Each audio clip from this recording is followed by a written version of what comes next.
telling stories. Well, when this idea came up, you're talking about, well, who are you going to have help to do that? Well, two people came to our mind immediately. Mary Saltarelli, now, I'm just going, this is just a fact. There's not, presently, there's not two ladies in Hood County who can tell you more about Granbury and Hood County history than Mary Saltarelli and Linda Lake. That's just, well, not tell you collectively, not going to tell you more than they tell you collectively. It's fascinating what they know, and we're really proud to have them here with us. Now, to try to put down or tell you without reading this, all the things that Mary done, I couldn't do it. This is not really adequate, but I'm going to read you what it is. Mary's a researcher and an author. She researched property histories and road applications for historical designations that resulted in 6, is that right, Mary? Yes. 6 Texas historical landmarks, 3 National Register of Historic Places. She's the author of The History of Hood County, an illustrated history that she has over here. She was the founder and co-executive director of Preserve Granbury. She served on the Hood County Historical Commission for the City of Granbury, City of Granbury Historic Preservation Commission. She was the first director of Granbury's Convention and Visitor Center, and she served on Granbury's Historic Preservation, as Granbury's Historic Preservation Officer. So Mary is going to tell you some things. When she does, she knows what she's talking about. So Mary, come tell us. And we were so proud to have her with us. Thank you, Morris. Good afternoon, everybody. I want to share with you a story today about what sense of place is and how I feel very strongly that we have that to cherish here in Granbury. So I want to start by asking you to sit back and relax. Think of a place that's special to you. So I'm going to give you a minute. It might be a building. It might be a natural wonder like a state park or a national park. It might be a town. But sit back and think of a place that's special to you. Now, does it awake your sensations, this place that you're thinking of? Because senses like smell, touch, sight, and feel can evoke special feelings with you, like the salty sea air at the beach. It can bring you peace, or the quiet serenity of the deep woods. That does it for me, both of those. They're both special places to me. And then seeing monumental buildings or great works of art can also trigger a sense of awe that stays with you after you experience them. Granbury in the Hood County Square is one of those special places. And it brings with it an experience of Texas past, frontier and settlement. In the middle of our booming suburban community, we have an authentic late 19th century walkable town square city. And we're lucky to have that. The National Register of Historic Places listed our town square in 1972, and they call it a virtually intact late 19th century square. The layout, appearance, and beauty of the courthouse and the buildings around it evoke memories of a simpler time that many of us can remember and a simpler way of life with its genuine charm. I shouldn't stand in front of the TV. Let me move back alone. And that didn't happen by accident. this creation of a special sense of place in Granbury. Our county's early settlers brought with them their culture from Tennessee and its surrounding area known as the Upland South. And I'm going to talk some more about how that culture evolved and what we have today that speaks of that unique culture. But this is a picture of Acton Cemetery, of the memorial that was erected, or statue, of Elizabeth Crockett in 1911. And this is her grandson, Ashley Crockett, who was the publisher of one of the early papers here. And they were so involved in the settlement of our community that we have Crockett Street named for them. And they came from Tennessee.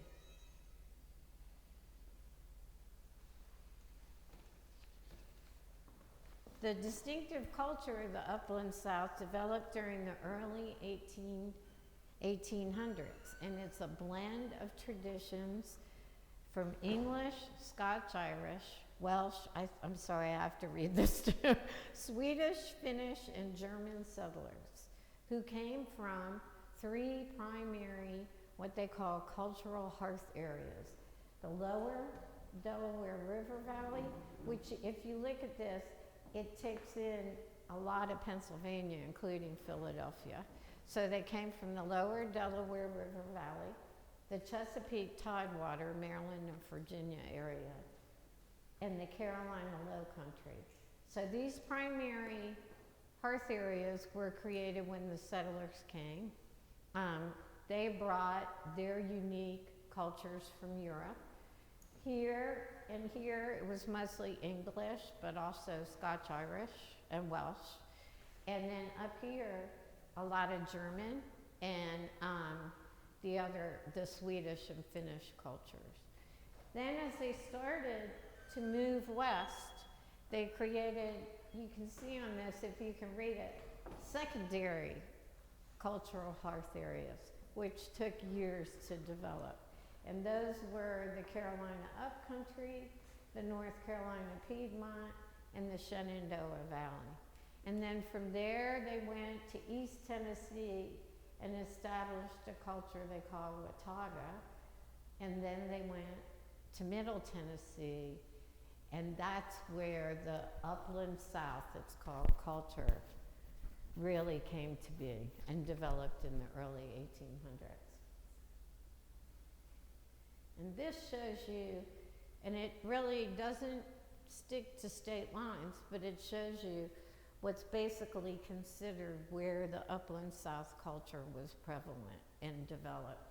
And you can see there's a lot of Appalachia there, and a lot of Tennessee, Kentucky, and West Virginia. Those are the main three states. But it even goes into southern Ohio. Diane, did you notice? Diane's from Ohio. It also, when they got to Tennessee, all these various settlers that I told you their backgrounds, they also blended with the Native American culture there. Their way of life contributed also to the upland southern culture. So much of our community today is a result of the traditions that grew in that cultural hearth area called the Upland South. So if you were here last month, you heard Cody give his presentation on how his ancestors influenced the choice of the location of Granbury along the river so they could have access to water. And conveniently, it was owned by the Nutt brothers, and they donated it. This is a photo of the Nutt brothers, the two blind brothers, Jake, Jesse. These are their other brothers, Abe and David Lee Nutt. They arrived here with their families during the 1850s, And Jesse's father-in-law, Abe Landers, the county judge, influenced the selection of the location of Granbury, of the county seat.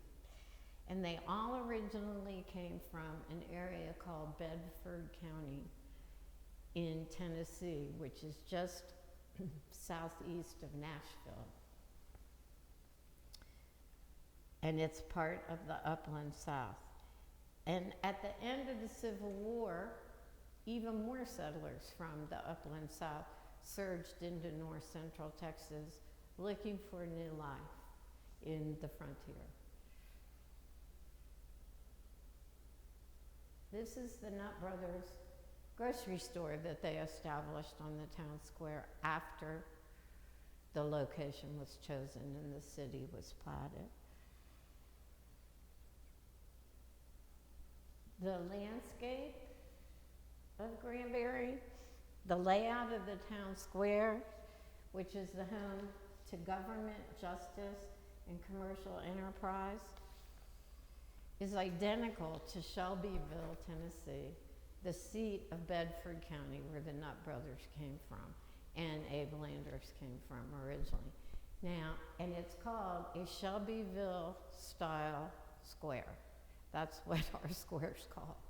So this is a picture of our square. There's the Shelbyville Town Square. That's amazing, isn't it? This is what they brought us. They brought what they knew, what they helped develop in Tennessee, and they brought it to Texas. This is, interestingly enough, I was telling Cody, they also built Shelbyville along a river, just like they picked the site along the river here in Granbury. This is the Duck River, and this picture was taken in 1940 when the Duck River flooded, unfortunately, but it was a good aerial picture that gives you an idea. So I'll go back. You see Granbury? And the way they laid it out, let me look. There's something I was going to say.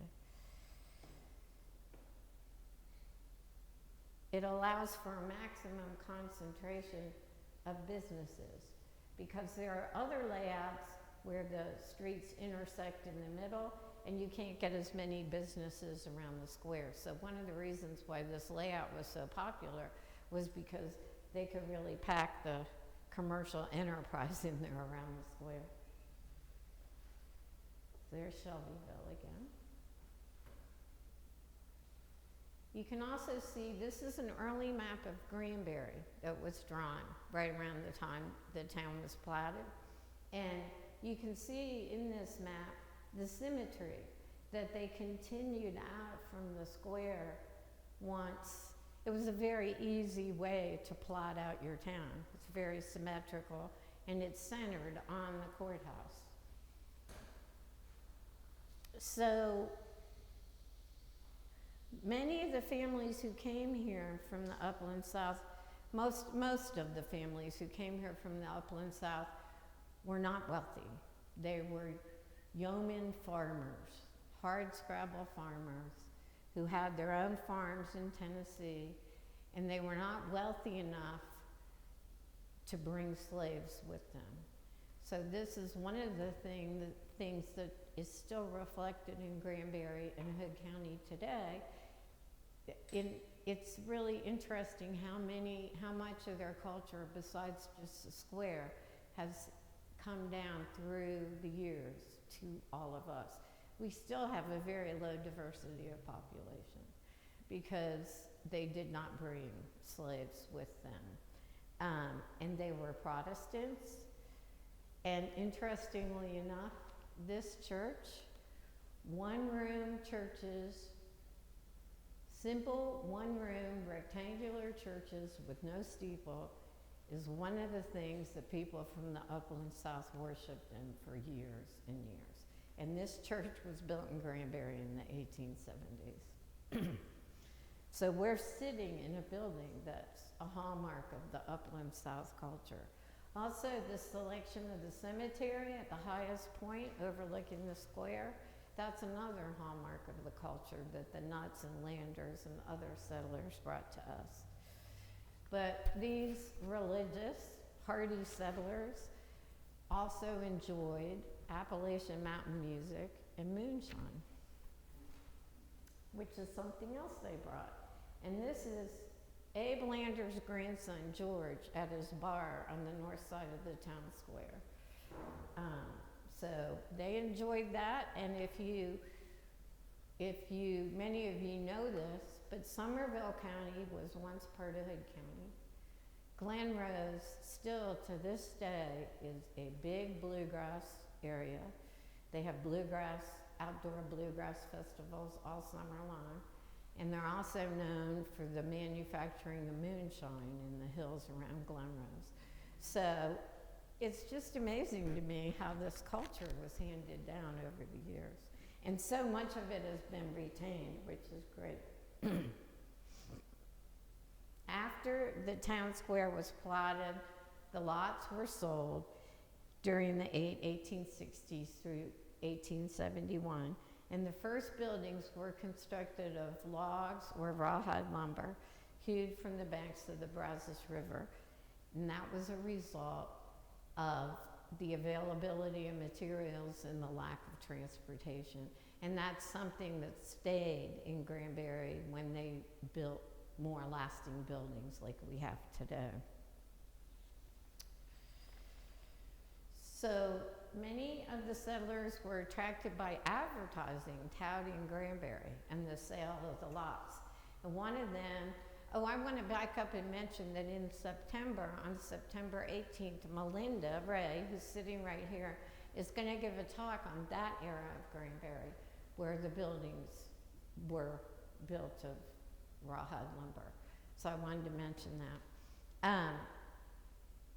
And attracted by advertising, men like E.A. Hannaford headed here to Granbury. He was 30 years old when he got here. He waded across the Brazos River with a pouch of gold to purchase some lots on the town square.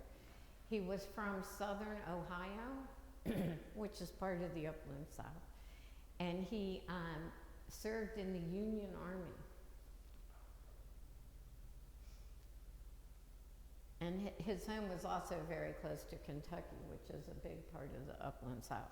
So when he got here, he went, after he bought his lots, he traveled up to Fort Worth and got wagon loads of supplies and brought them back to Granbury and erected his first pharmacy on the northwest corner of the town square, his first drugstore, Hannaford's Drugstore.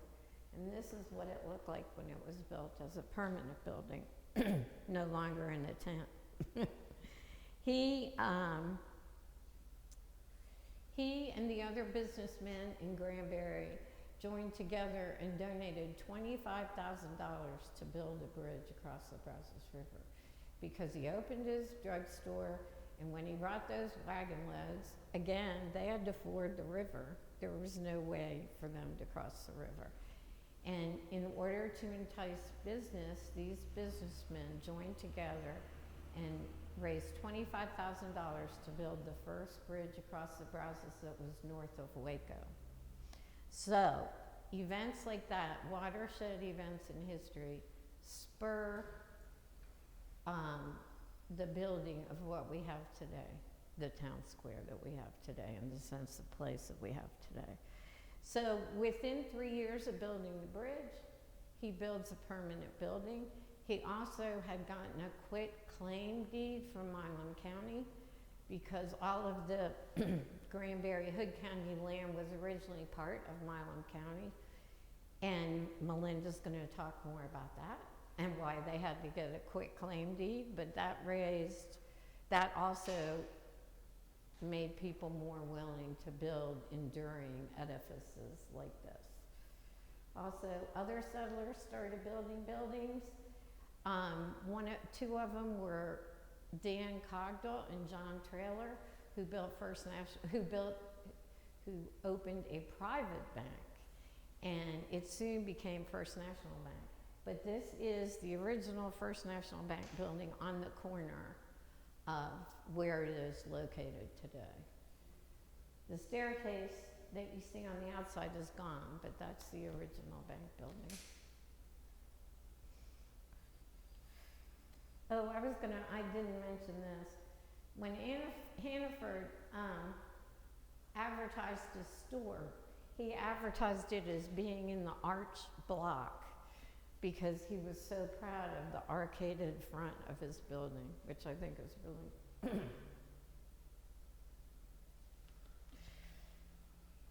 So the late 1800s brought a series of wet years to Hood County, and it benefited the farmers and the cotton crop. As the center of commerce, Granbury bustled with activity. And it's hard to see, and you all are willing to come up later and look through the picture, but these wagons are full of cotton on the town square. And so Granbury was bustling with activity caused by the increase in the cotton crop, and the leaders began to try to entice a railroad to town to improve the transportation. So once again, 8 years later, they raised $25,000, and it was all the merchants on the square, to bring the railroad to town. And the Granbury News at the time wrote, "A bank, a bridge, a railroad, and a new college are the all-absorbing enterprises just now. On with the boom and a good rain." And soon a great iron bridge for the railroad spanned the Brazos River. And in 1886, just this promise, this is before the railroad got here, actually arrived, was being built, just the promise of improved transportation led to the building of grander permanent buildings like the Granbury Opera House, which was built by Henry Kerr in 1886. In 1887, the first train came into Granbury across the Brazos River. And building accelerated and boomed, and that really led to the square that we have today. Just the same year, an editor from the Stephenville Empire Tribune came to town, and he wrote later about the bustling activity on the square and all the building. And he wrote about how huge limestone blocks from quarries east of the river were brought over to Granbury to build these buildings that we have today in hand cars across the new railroad bridge. So it made possible this increase in building of limestone buildings. And all the limestone that you see on this also adds to the charm of Granbury, I think. All the limestone that we see on the Granbury Square today was quarried in Hood County, and it was a native to Hood County, and it was formed during the Cretaceous period of the Mesozoic era, which that doesn't mean much to me. I don't know about you all, but it was 110 to 115 million years ago that it was all created.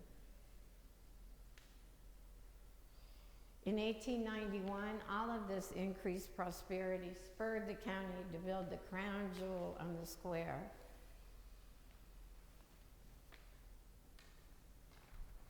The Hood County Courthouse. That's a picture of that. And the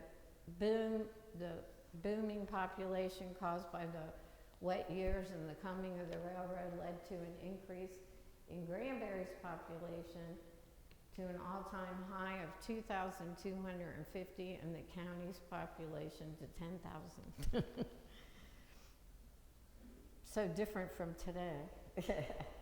The other thing that lent to the way our square looks today, its uniqueness, are the social styles of the time. The Victorian era architecture styles created many, led to the way they look, and they affect the charm of our courthouse square. Many of them exhibit Italianate-style architectural features, including flat roofs, cast iron decorative cornices and brackets. And this is an example of the cast iron cornices and the brackets. And this is Buster Brown came to town in the early 1900s, and he's standing up there somewhere. There he is. Up there. And then also another feature that most of the buildings have are tall, narrow Victorian windows or arched windows, and decorative and functional hood moldings, which this is a really good example of the functional hood moldings over the window that also make the buildings look so wonderful. These moldings kept the rain off the wooden windows.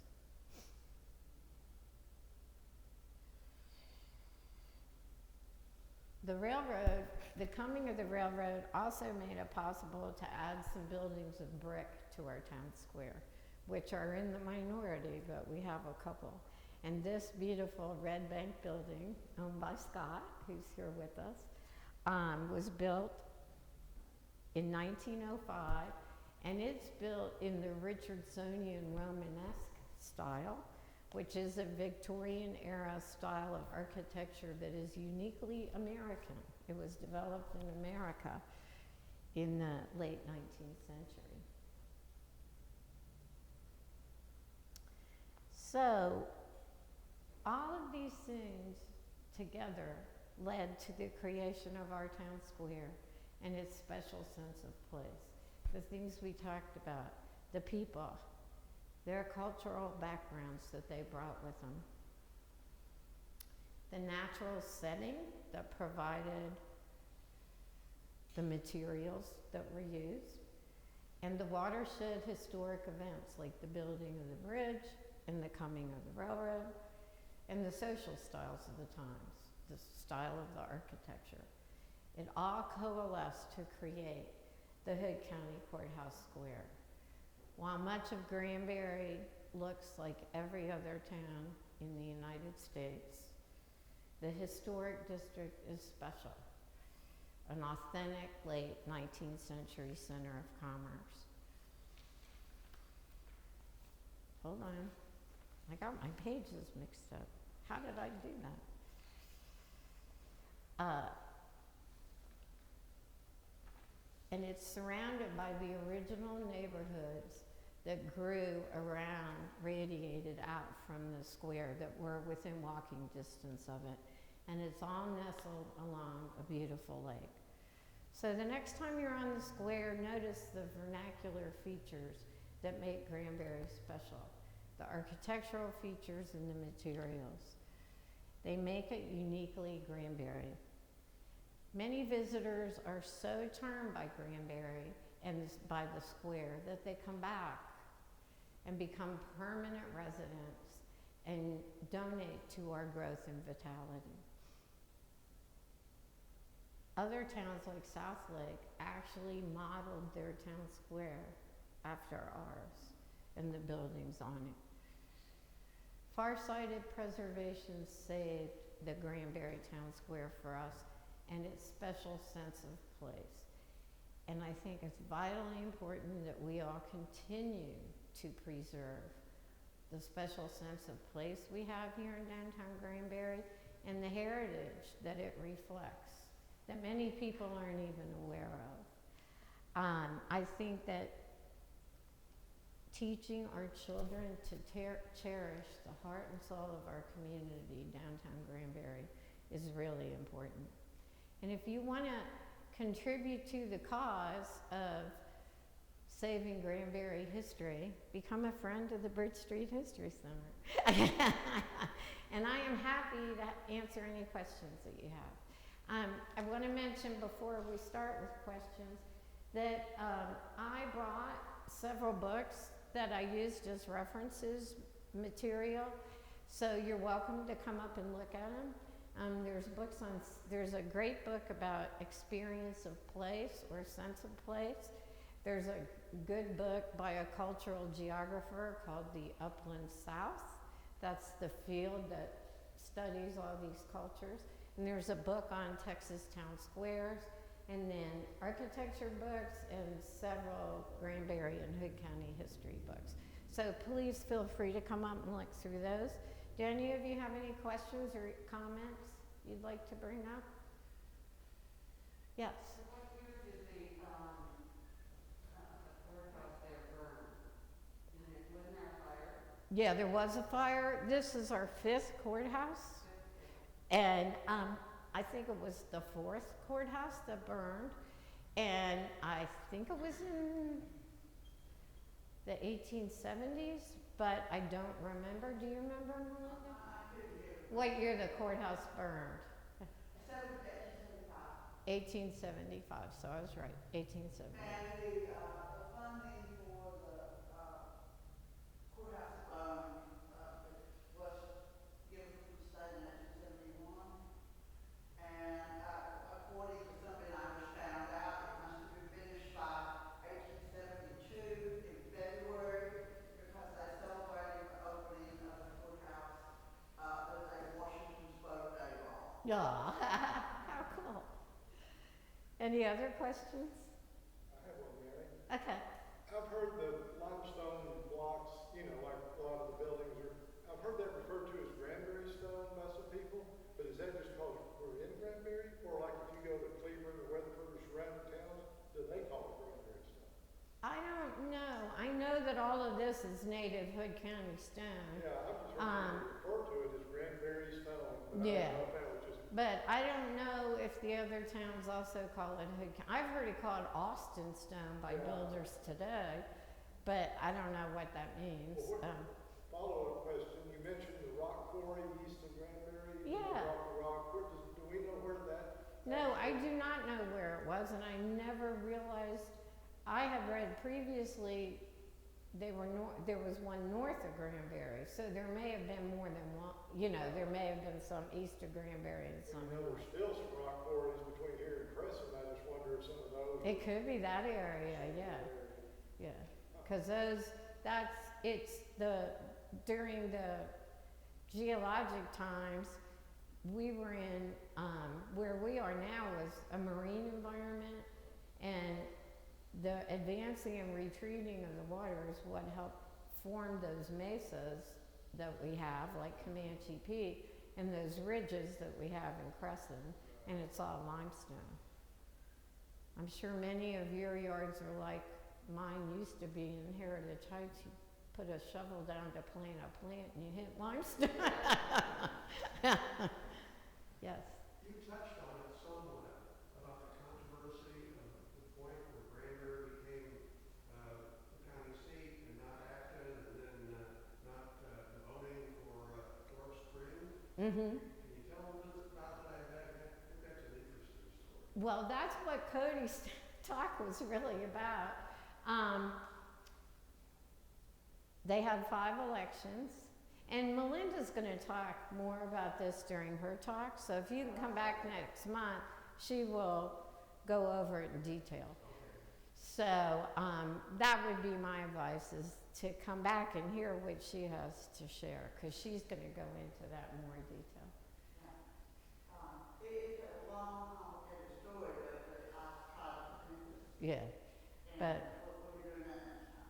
But Abe Landers, suffice it to say, used his influence to affect the results of the elections, to choose his son-in-law's preference, the nuts preference. So, is that a good way to put it, Cody? Yeah. So that's how the location was chosen. Mary, now, was Johnson Hannaford's EA interview, that was the first? I do not know. Rock, built on, I'm not going to go so far as to say it was the first. It was one of the first. I think probably the Nutshell building, which used to be the Nutshell. I don't know, but the corner building on Crockett and Pearl, which would be the southeast corner of the square, where the Nutshell Eatery is, and there's still an eatery there. That one's very old too. Do you want to chime in on that? Oh, that's okay. Yeah, I think might be older than Hannaford's, but they all came in the early 1800s. So was Hannaford's, I mean, obviously he was pretty substantial businessman. Yeah. Build that. He was amazing. Yeah. So was this, do you, I mean, this may be, this is not really, and so he came here, I have heard you commented that he came here with A pouch of gold. money. Yeah. So, was his primary thing that he did, he was the druggist? I mean, I know he, what we would call a pharmacist, I mean, was that his, as far as you know, was that his primary source? As far as I know he was a Union veteran, and he worked after the war ended. He worked with his brother in southern Indiana, and his brother was a pharmacist. So he learned the trade working with his brother, and then he was attracted to come to Texas, and I'm assuming that's where the money came from, but I couldn't, maybe it came from his parents or something. Yeah, we don't know, but I mean, I don't know well enough to speak on it with authority. I could make something up, but I wouldn't do that ever. But I think, yes, I think his primary source of business in Granbury was being a pharmacist and a landowner. Obviously, he had some wealth because there's a story that he came with a pouch of gold. And then he also built a house on Bluff Street. I don't know how many of you are aware, but as I was studying for my historic preservation master's, I did a paper on Diane's house, which is on Bluff Street.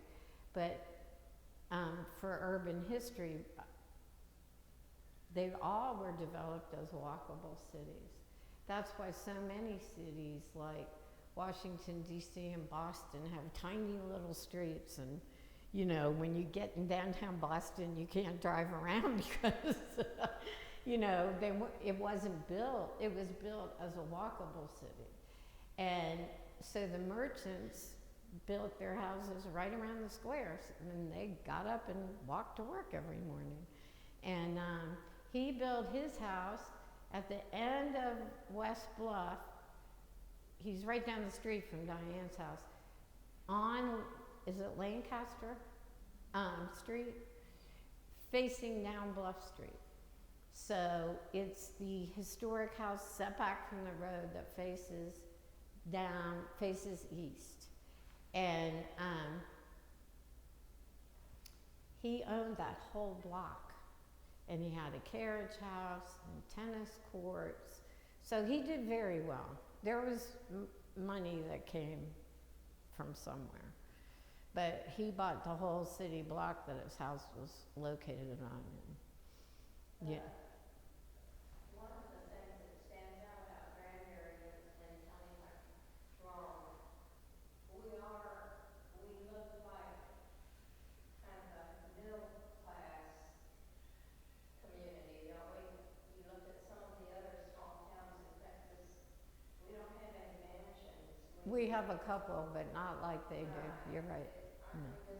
We're still reflecting the hardscrabble yeoman farmers who came here. Yeah. So although Hannaford built his home his home is not that enormous by today's standards. It reflects The culture. Yeah. middle class America. Yeah. My impression is that most of these people were self-made people. They came from, most of them came from rather modest circumstances and came west for the opportunity to Have a better life. Yeah. And they aspire to kind of an American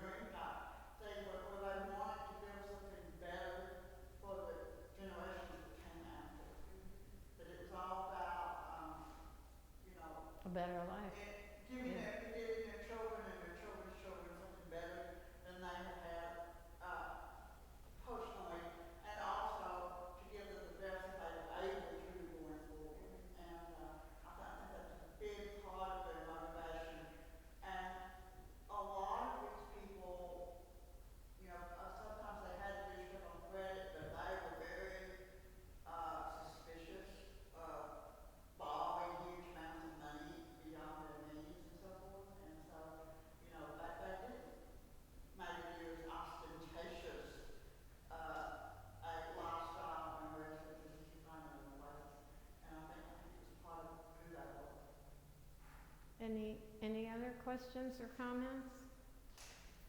Yes. I just want to make sure that I've got this straight on the square. The Hanford Building Pharmacy, is that what Farina's is? No, No? it's across Bridge Street from Farina's. Here. Awesome, okay. So, it's actually on the west side of the square. There's offices in this building now. One of these buildings has Home Sweet Home in it, the gift shop on that part of the square. So it's at the end of the actual west side of the square. The side of it runs along, well, Baker's building, the side of it runs along Bridge Street. Yes. When I look at Hanford building, I see a lot of cut stone, uniform stone, and it makes me wonder, did he get some stone cutters to help that building? Oh, I'm sure they did, yeah, because they bought huge boulders over the river and then they had to cut them, yeah. And they hand cut them. Yeah. At the old jail, Seems lighter pardon? than some of the other buildings too. It seems Yeah, what lighter they than did the was, if you can look at this, and I didn't talk about this, but if you go around town and look at them, the faces are always what they call finished stone, and the sides are rubble, more rubble stone. They still placed them or tried to place them in courses or rows, but it's not the beautiful finished stone that they used on the front. So that is not Farina's? No, that is not Farina. It looks like it with the stairway and everything. Mary, I think what's confusing people about that picture, because it confused me, is because now there are buildings on the left side of it. Yeah. Stairway is, our buildings Yeah. extending out, our stairway is. There is a stairway now, but it's over here. So this is the intersection of Bridge and what was there before these buildings were built was a wood building, the wood buildings I was talking about. It's catty corner from First National. Farina's would be where that little building on the right-hand side you're pointing to over Right there. here, it's Yeah, right, that's yeah. where Farina's- Here's Bridge Street and Farina's is not there. Right. It was built of brick, so it came after the railroad. Any other questions? So Laker was strictly bookstore, like, that's all his operation was a bookstore. No, Hannaford was drugs and books. He was, I wrote the historical marker for that building, and I think he was a dry goods or some kind of mercantile dealer, but I couldn't. My memory's not as good as it used to be. I used to be able to tell you in detail what he did, but he was one of the men that was really big on donating the money for the bridge and the railroad also.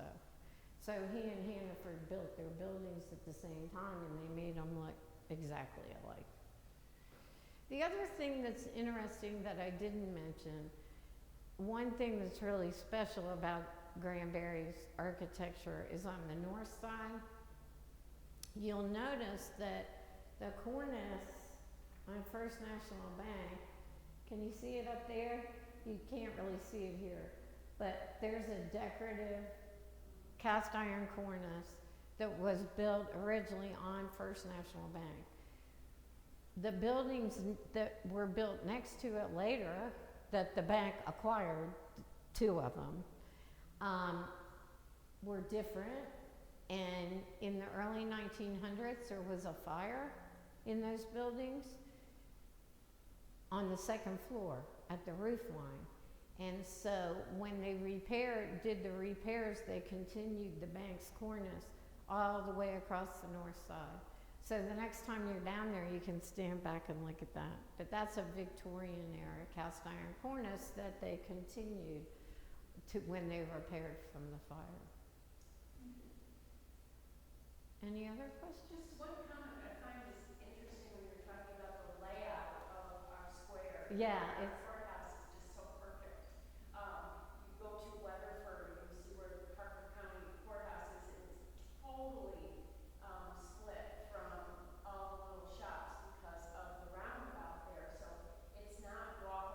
Yeah, That's kind of dangerous. yeah, oh, yeah, there was, Very fortunate. I skipped over something I meant to mention, in the preservation of our square that you mentioned. I think there are remaining 54 town squares in Texas that are Shelbyville town squares, like ours, that have retained their authenticity, like ours. There were more, and Weatherford's was one of them, because it's also the area that was settled by the Upland South. But we were very blessed and fortunate in the 1960s because most of the buildings on the square were dilapidated,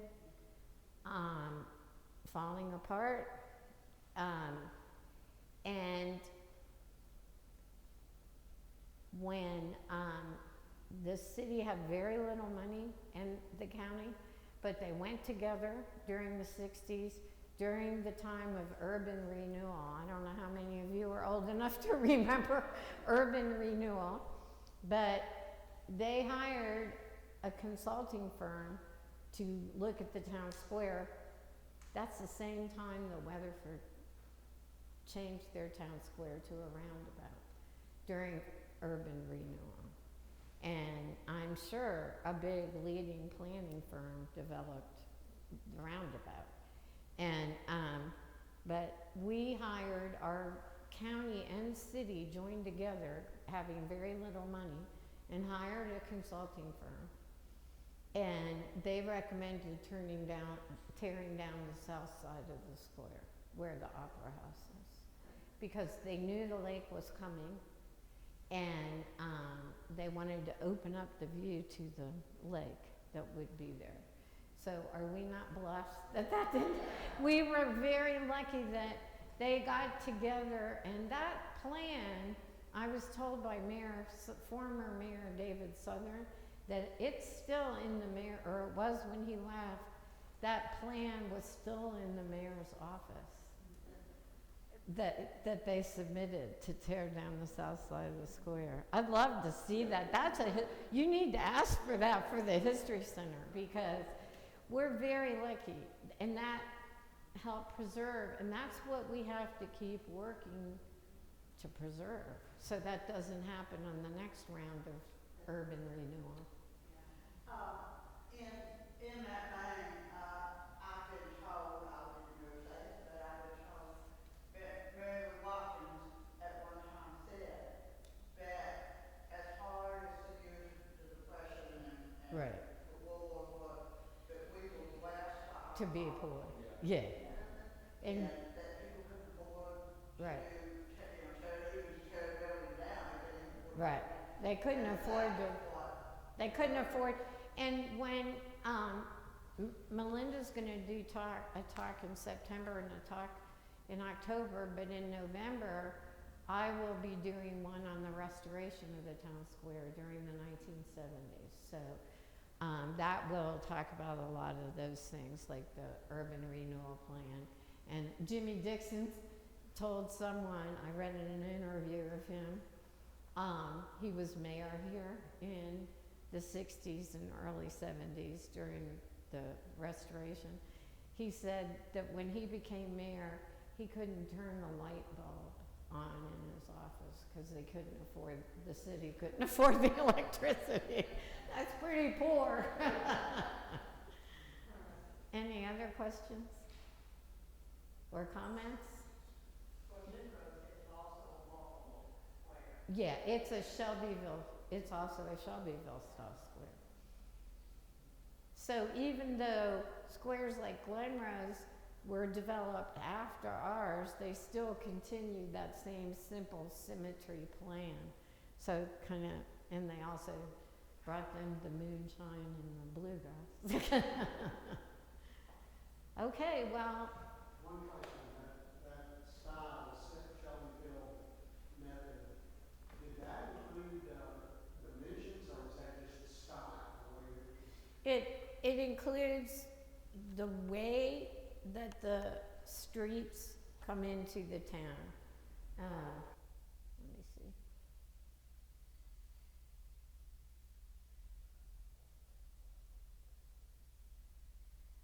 the way that the streets, the 4 streets, bisect the town. And when we did the latest restoration, I was very concerned when they proposed those big bulb outs. Do you remember the controversy about that, whether the trucks could turn and stuff? I was very concerned, and turns out so was the Texas Historical Commission, that the bulb outs would change that essential design of the town square, that Shelbyville, because it would take away the square intersections and make them rounded. And so that really, Well, I remember Freeze and Nichols who did that, yeah, project here, also did the South Lake. Yeah. Square, and I remember doing a talk with them, and it is exactly the dimensions of ours. Yeah. I wonder, is that the standard in Shelbyville or just the style? I think it's the style, but I do know that South Lake came here. I guess it was Freeze and Nichols who came here, whoever designed it. At least they take credit for it. And they took measurements and pictures to do what they were looking at was the layout, but also the roof lines. You know how some are some are 2 stories, some are 1.5 stories, and they duplicated that look on the roof lines and the entries. So that makes you realize how special what we have is when you find out that other towns pay somebody to come down here, copy ours to build theirs. Because it really brings you that sense of, I think it does. It really evokes that sense of place. Do you all agree with that? Does everyone understand what I was trying to say about sense of place and convey that? Good. Because I think that's important to carry forward to other people here. So, okay, thank you all so much for coming. If you haven't been to Bridge Street History Center, I encourage you to go across the street because it's open, right?